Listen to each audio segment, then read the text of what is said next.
2024 Honda Accord. Today we're checking the cabin air filter. This is going to be the same thing if you're going to change it, but we're checking it first.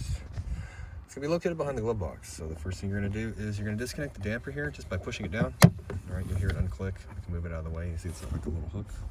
And if you look in here, there are glove box stoppers. This stops the glove box from opening up too far. You're going to push the glove box inward. You get this around here. There's two of them, one on each side. You might have to go back and forth. And after that, you can lower the glove box. You notice that the glove box will actually come off the hinge. Okay, here's the hinges. It's made to do this to get it out of your way. Cabin air filter is located in this compartment here, and we're going to do this: unclip the door, push this tab in, pull towards you, push this tab in, pull towards you, or it'll come right off.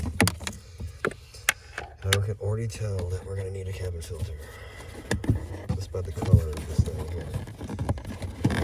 So I'm going to pull it out,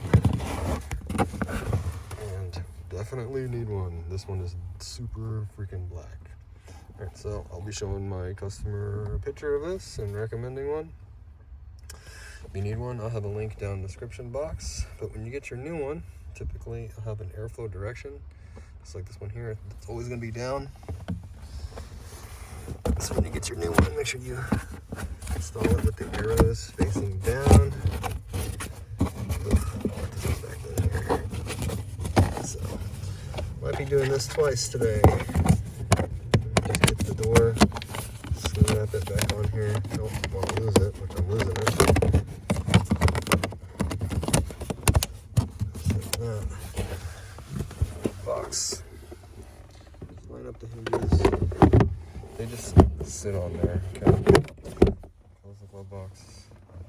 You just get this guy here and just reconnect them.